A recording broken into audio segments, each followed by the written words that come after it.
RCB SRH से 42 run से हार के पॉइंट्स टेबल पे पहुंच चुकी है तीसरे नंबर पे। बहुत ही बुरा रिजल्ट इस समय पे टूर्नामेंट के इस स्टेज पे आरसीबी को ये बहुत दिक्कत दे सकता है। हम पिछले कुछ सालों में बात करते हैं कि आरसीबी प्लेऑफ लगातार जा रहा है, लेकिन आरसीबी आखिरी बार टॉप 2 में कब फिनिश किया था? 2016 में। उस साल हम खेले थे फाइनल, और अब आरसीबी के पास चांस था टॉप 2 में फिनिश करने का, लेकिन लग रहा है कि वो अपने हाथ से निकल रहा है। अगर आप टॉप 2 में फिनिश नहीं करेंगे तो हमने देखा है पिछले 5 साल में 4 बार प्लेऑफ गए हैं ना, कितनी बार आरसीबी फाइनल खेल गया? एक भी बार नहीं। तो यही रिजल्ट आपको इस बार भी देखने को मिलेगा, लेकिन उम्मीद यह है कि अगले मैच में गुजरात और पंजाब उतना अच्छा ना कर पाए और आरसीबी अपना आखिरी लीग गेम लखनऊ के खिलाफ जीत के इसी स्टेडियम में टॉप 2 में क्वालिफाई करे। आरसीबी 232 का चेस करने गया था। Start Virat Kohli, Phil Salt ने काफी अच्छी थी। मयंक अग्रवाल इस सीजन का पहला गेम खेल रहे थे, उनका बल्ला नहीं चला, लेकिन एक समय पे आरसीबी 15.5 ओवर में 173 पे 3 था। वहां पे एक मिसअंडरस्टैंडिंग होती है जितेश शर्मा और रजत पाटीदार के बीच में और हो जाता है रनआउट। वहां से आरसीबी का ऐसा कॉलेप शुरू होता है जो हमने सोचा भी नहीं था। हाँ, ऐसा लग रहा था आरसीबी एक समय में आराम से चेस कर जाएगा। 6 ओवर में 69 रन चाहिए थे, विकेट हाथ में थे, वहां से इन फॉर्म आरसीबी की टीम जीत जानी चाहिए थी। लेकिन जो इस सीजन हमने बहुत बार देखा है, खासतौर से जब होम गेम हमारे होते थे बेंगलुरु में, तो शुरू के जो हम मैचेस हारे कि बैटिंग कॉलेप्स हो जाता था। तो बैटिंग कॉलेप्स आज भी देखने को मिला, लेकिन आज उम्मीदें थी। आज के कैप्टन जितेश शर्मा इंजरी के चलते सिर्फ और सिर्फ इम्पैक्ट सबकी तरह ही खेल रहे थे। रजत पाटीदार तो ये दोनों जो बेस्ट फ्रेंड है, जो साथ में चाय भी खूब पीते हैं, जो जितेश शर्मा खुद बताते हैं, तो इनको आज मैच जितवाना था आरसीबी को।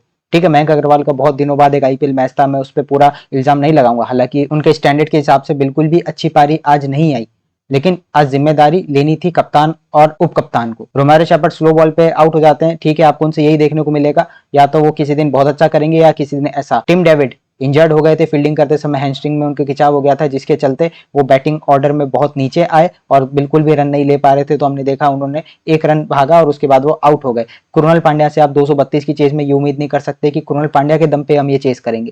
तो मैच आप जो हारे वो आप मिडिल ऑर्डर में हारे, जहां पे मयंक अग्रवाल, रजत पाटीदार और जितेश शर्मा, इनको अच्छा करना था। लेकिन 232 तक पहुंचा कैसे एसआरएच? बहुत ही ताबड़तोड़ शुरुआत करी पहले अभिषेक शर्मा ने। हमारी बॉलिंग बिल्कुल भी अच्छी नहीं रही। होम ग्राउंड था भुवनेश्वर कुमार का, और बात करें तो उनकी अपनी फॉर्मर टीम के खिलाफ वो खेल रहे थे, तो उम्मीद थी कि भाई कुछ ना कुछ अच्छा करेंगे। पहले ओवर में खा जाते हैं 16-17 रन, अगले ओवर में लेते हैं वो विकेट, तब थोड़ा लगता है कि वापसी हो रही है। आरसीबी ने सही टाइम पे सही सही विकेट्स लिए, लेकिन उतने ही आरसीबी रन भी देती गई। जैसे आप देखेंगे एनगिडी ने विकेट लिए, लेकिन रन उन्होंने बहुत पिटाए। सबसे ज्यादा जो मेरे को फ्रस्ट्रेटिंग बॉलर लगे कल के दिन, सुयश शर्मा।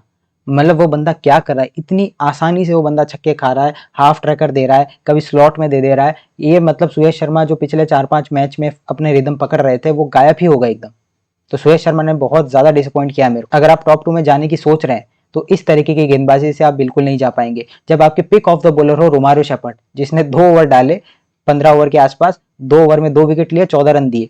कृणाल पांड्या फिर से कहेंगे ठीक है डिसेंट गेंदबाजी थी उनकी तरफ से, 4 ओवर में 38 रन दिए उन्होंने, फिर भी हम कह रहे डिसेंट गेंदबाजी थी। क्योंकि जब हम कंपेयर करते हैं यश दयाल, भुवनेश्वर, एनगिडी, सुयश, इनसे, तो उसके हिसाब से तो 9.5 रन पर ओवर भी कम लगता। तो भाई बिल्कुल बेकार गेंदबाजी, काफी प्रेडिक्टेबल गेंदबाजी थी। फील्ड सेटिंग ठीक लगी जितेश की, लेकिन जहां पे आपको रन रोकने चाहिए थे उस फेज में आप रन नहीं रोक पाए। आपने रेगुलरली विकेट्स लिए, लेकिन जहां पे रन रोकने की बात आई वहां पे आरसीबी बिल्कुल भी काम नहीं आया। रजत और जितेश की पिछले कुछ मैचेस की परफॉर्मेंसेस की अगर बात करें, तो रजत पाटीदार का स्लंप बहुत ही गंदा वाला आया। जहां पे आप देख रहे थे कि शुरुआत के कुछ मैचेस में उन्होंने काफी अच्छी पारियां खेली थी, 2 मैन ऑफ द मैचेस में उन्होंने जीते थे। लेकिन पिछले कुछ मैचेस में अगर मैं बात करूं, पंजाब वाले मैच से अगर मैं शुरू करता हूं, तो पंजाब के खिलाफ जो हम बारिश वाले इफेक्टेड मैच में हार गए थे, उससे अभी तक रजत पाटीदार ने रन किए हैं 23, 12, 1, 6 और 11। वहीं पे अगर मैं वाइस कैप्टन जितेश की बात करता हूं, क्योंकि ये दोनों, इनके भरोसे हमारा पूरा मिडिल ऑर्डर था, लेकिन इन दोनों का बल्ला बिल्कुल नहीं चल रहा है। जितेश शर्मा का भी मैं उसी मैच से अगर आपको स्कोर बताऊं, तो एक मैच में डीसी के खिलाफ इनकी बल्लेबाजी नहीं आई थी, लेकिन उसके अलावा इनका स्कोर है 2, 11, 20, 7, 24। मतलब कि आप 25 का आंकड़ा भी पार नहीं कर पा रहे हैं। और सेम है रजत पाटीदार और जितेश शर्मा के लिए। अगर आपके टॉप 2 मिडिल ऑर्डर बैट्समैन ऐसा करेंगे तो आरसीबी जीतने का सपना छोड़ दो। ऊपर से अच्छी शुरुआत करी विराट कोहली ने, क्या बढ़िया फॉर्म में दिख रहे थे। थोड़ा सा अपने आप को फोर्स करने की भी कोशिश कर रहे थे, जो कुछ बल्ले पे उनके नहीं लगी, लेकिन जब भी बल्ले पे लग रही थी देख के मजा आ रहा था। फिल सॉल्ट के 8 बॉल पे 4 रन थे। उसके बाद में उन्होंने जो मारना शुरू किया, थोड़ा सा वहां पे लक ने भी साथ दिया, जब एक बार आउट हो गए फिल सॉल्ट, लेकिन जब रिव्यू लिया गया तो पता चला वो नो बॉल थी अबव वेस्ट हाइट वाली। उसके बाद में फ्री हिट मिली, उस पर भी वो आउट हो गए थे। लेकिन उसके बाद जो उन्होंने मारना शुरू किया, मजा आया। गलत टाइम पे आउट हुए और यहाँ पे क्लास सामने आते पैट कमिंस की। पैट कमिंस ने लिए 3 विकेट, 3 इंपॉर्टेंट विकेट, सही टाइम पे जैसे आरसीबी विकेट्स दिए जा रहा था वैसे एसआरएच ने भी विकेट लिए, लेकिन जब कॉलेप्स आना शुरू हुआ आरसीबी का वो रुका ही नहीं। आपने आखिरी 4 साढ़े 4 ओवर में 7 विकेट गवा दिए।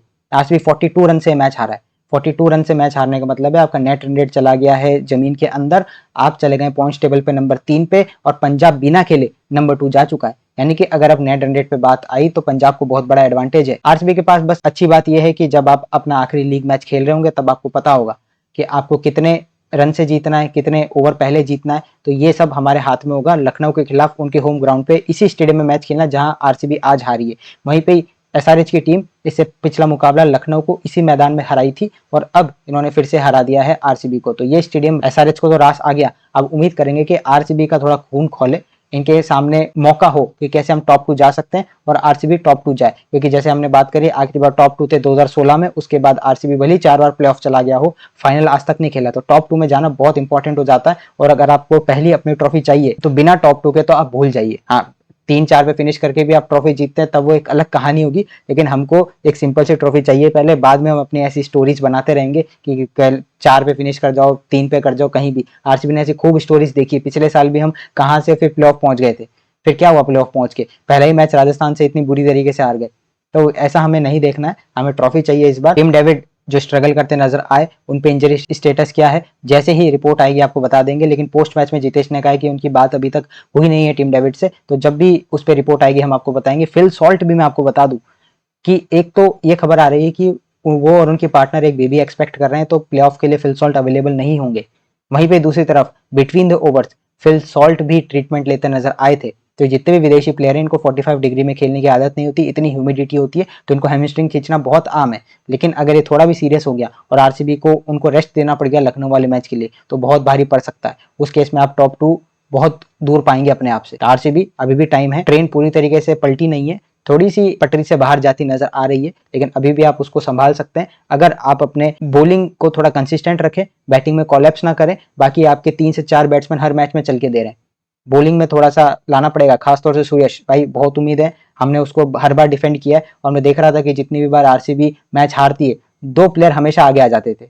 अब कमेंट्स में भी आप देख लेंगे भली कि देवदत्त को बाहर निकाल दो या फिर सुयश को बाहर निकाल दो, क्योंकि ये 2 क्या है, स्केप गोट है। इनको आप कुछ कह दोगे तो कोई इनकी ना फैन बेस है ना कोई कहने वाला है। खराब खेले सुयश, मैं मान रहा हूँ, मैंने सबसे पहले बॉलर्स में उन्हीं का ही नाम लिया, लेकिन मैं ये नहीं कह दूंगा कि अब आप उनको बाहर निकाल के स्वप्निल को मौका दे दो, किसी और को दे दो। और अगर फिल सॉल्ट और टिम डेविड अगले मैच के लिए अवेलेबल नहीं होते क्योंकि उनकी हैमस्ट्रिंग में दिक्कत बताई जा रही थी, तो आपके पास कौन ओवरसीज प्लेयर होंगे ये भी आप कमेंट सेक्शन में बता देना। और आपको एक फोर्स चेंज तो देखने को मिलने वाला है क्योंकि लुंगी एनकेडी अवेलेबल नहीं होंगे, तो या तो नुवान तुषारा, या आप चाहें कि हम ऑल इंडिया बॉलिंग लाइनअप के साथ जाएं तो रसिक सलाम, या फिर ब्लेसिंग मुजर रब्बानी जो रिप्लेसमेंट साइन हुआ है, इनमें से आपको किसी को खिलाना पड़ेगा। यश दयाल का होम ग्राउंड था, बहुत उम्मीदें थी, चेन्नई वाला मैच जिस तरीके से उन्होंने डेथ में जिताया था, हमको लग रहा था कि आज वो अपने होम ग्राउंड पे एक अलग कारिश्मा के साथ आएंगे, लेकिन बहुत ही बुरी पिटाई हुई है उनकी। तो ईशान किशन बढ़िया खेले। एक हमको इनिंग याद आती है जब सुपर ओवर मैच किया था मुंबई वर्सेस आरसीबी, लॉकडाउन वाला वो सीजन था, तो तब ईशान किशन ने आरसीबी के खिलाफ बहुत अच्छा खेला था। तो आज बिल्कुल भी मतलब लगा नहीं कि Ishan Kishan out of form चल रहे। पहले मैच में इन्होंने राजस्थान के खिलाफ शतक लगाया था, उसके बाद से अभी तक करीबन 10-11 मैच खेल चुके हैं और सिर्फ इनके 140 रन थे उसके दौरान। खराब एवरेज, खराब स्ट्राइक रेट पे, लेकिन आज उनका बल्ला चला और क्या चला है आरसीबी के खिलाफ, देख के मजा आ रहा था बैटिंग। लेकिन अगर सामने आरसीबी नहीं होती तो और भी देख के मजा आ रहा होता। तो इसी तरीके से आप हमारे साथ बने रहिए, चैनल को कर दीजिए सब्सक्राइब, वीडियो को कर दीजिए लाइक, और हम आपसे जुड़े रहेंगे सारी अपडेट्स के साथ में। हेजलवुड कब आ रहे हैं बता जा रहा है, संडे को आएंगे। फिल सॉल्ट, टिम डेविड, इनकी इंजरी का क्या स्टेटस है, हमारे जैसे ही रिप्लेसमेंट ज्वाइन कर जाएंगे टीम के साथ में वैसे ही हम आपको भी बता देंगे। तो बने रहिए चैनल के साथ और कमेंट में बताइए आरसीबी टॉप 2 अब जा सकता है या नहीं जा सकता। मिलते हैं आपसे अगली वीडियो में किसी और अपडेट के साथ, तब तक के लिए गुड बाय।